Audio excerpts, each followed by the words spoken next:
Vendredi 23 novembre, bonjour à toutes et à tous, bienvenue sur Grand Littoral TV, votre chaîne d'information régionale en continu. Et voici le journal de la rédaction. D'abord vos prévisions météo avec encore beaucoup de grisailles prévues aujourd'hui. Les brumes matinales vont avoir beaucoup de mal à se dissiper, à part quelques très rares éclaircies. On devrait rester sous les nuages toute la journée, mais pas de pluie de prévu aujourd'hui. Et les températures en légère hausse avec 6 degrés au Touquet ou à Saint-Omer, 7 degrés à Boulogne-Calais et Dunkerque.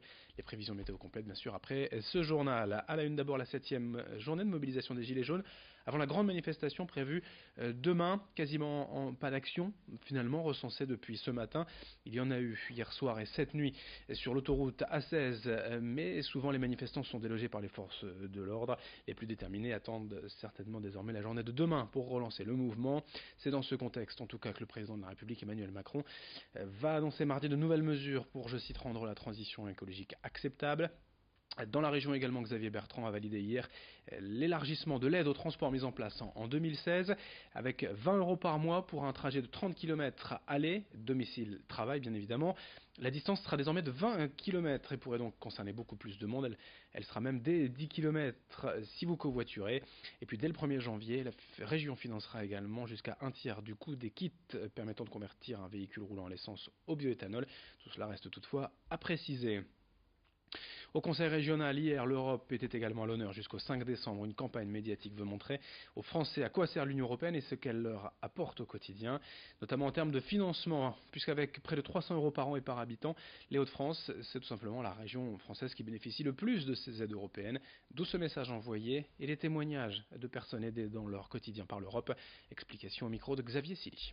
C'est une campagne qui est lancée dans le cadre de notre rôle en tant qu'autorité de gestion, c'est-à-dire que nous, en tant que région Hauts-de-France, on gère un portefeuille de fonds européens qui est réinvesti sur le territoire, on programme les dossiers, on instruit les dossiers, et dans ce cadre-là, la Commission européenne nous impose de communiquer sur notre action et sur l'impact des fonds européens en territoire. La campagne Mon Europe, mon quotidien avait déjà été éditée en novembre 2016 sous forme de village de l'Europe avec aussi des supports presse et numériques.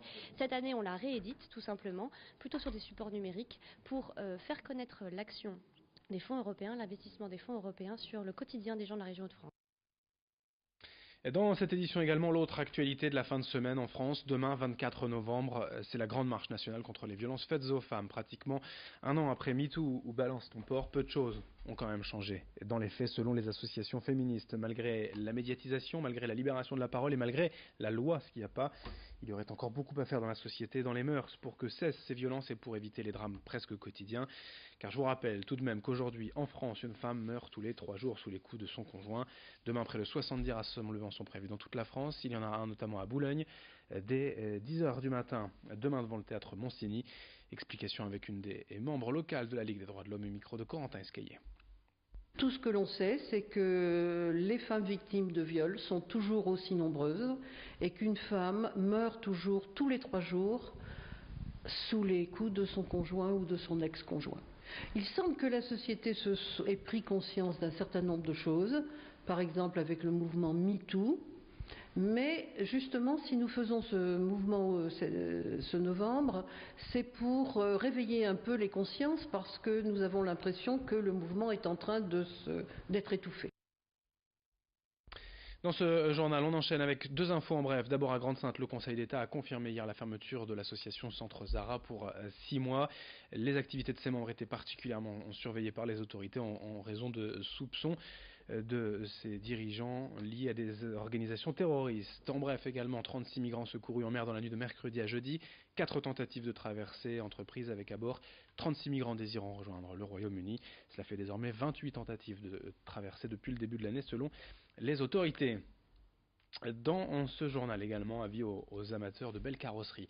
Et dimanche après-midi à Stenbeck, entre Arasbrook et Saint-Omer, a lieu une vente aux enchères de voitures de collection. 200 lots proposés, il y en aura pour tous les goûts et toutes les bourses, car il y aura des voitures en parfait état, mais d'autres qu'il faudra retaper. 2 chevaux, Citroën DS, Mini Austin, Ford Thunderbird, Jaguar XJ8 ou encore Austin Elite décapotable. La vente a lieu dimanche à 14h, mais l'événement démarre dès demain avec un temps d'exposition et de repérage. Ça se passe dans un hangar au 9 rue Laterre à la Stenbeck, mais aussi sur interenchères.com si vous ne pouvez pas vous déplacer. Explication au micro d'Edil Gunaï. Il y a une grosse partie qui vient d'une collection d'un monsieur qui est d'ailleurs propriétaire des locaux ici, et puis d'autres qui se sont grevés à la vente.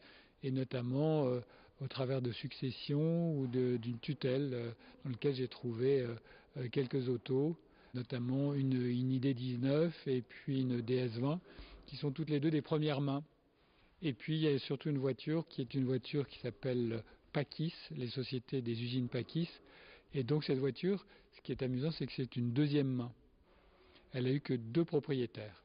Et donc la succession dans laquelle j'ai recueilli cette voiture, le propriétaire l'avait acquis en 70 et le premier propriétaire l'avait acheté en 1924. Pour finir, une petite visite du nouveau golfe de Ruminguem au nord de Saint-Omer, rénové entièrement et ouvert depuis le mois d'avril dernier. Ce terrain a la particularité d'être entretenu intégralement par des personnes en situation de handicap. La mission pourtant était impressionnante pour défricher le terrain, poser le réseau d'eau, planter bien évidemment et construire un practice, rénover le clubhouse. Cap Énergie, l'association porteuse du projet, a encore d'autres idées en tête, comme des solutions d'hébergement autour du golfe pour accueillir encore plus de monde. Olivier Pile est le directeur du développement chez Cap Énergie. Il explique que chacun est concerné par le handicap et que ce n'était pas forcément plus difficile de travailler avec ces personnes. Ces personnes, comme je vous l'ai dit, ont déjà travaillé dans le milieu ordinaire et qu'aujourd'hui, le handicap, tout le monde est concerné indirectement ou peut l'être concerné par le handicap. C'est-à-dire que demain, on ne sait pas ce que nous réserve demain. Et repartir sur une activité moteur comme un golf, je pense que c'est bénéfique pour tout le monde, pour les personnes en situation de handicap, mais aussi l'image qu'on retranscrit au niveau des entreprises et au niveau du monde économique tel qu'on le connaît, où on exige de plus en plus de qualité, de cadence, de productivité. Et aujourd'hui, montrer qu'avec une population, on va dire, en situation difficile, on arrive à réaliser le même projet qu'avec des personnes ayant pleinement possession de leurs moyens. Le sport pour terminer avec d'abord du basket en Jeep Elite. Le SSM Le Portel joue ce soir à 20h à Bourg-en-Bresse. C'est noté qu'en match avancé hier soir, le BCM Gravelines-Dunkerque s'est imposé à Sportica 85-80 face à Chalon-Reims. En football, l'USLD joue à Cholet ce soir à 20h. Et dans le même registre qu'en basket, il y avait un match avancé pour l'autre club du National et du Littoral. L'USBCO s'est lourdement incliné 3-0 hier soir à domicile face à Rodez. Fin de ce journal sur Grand Littoral TV. À suivre d'autres infos, d'autres images. Merci et de votre fidélité et très belle journée à toutes et à tous.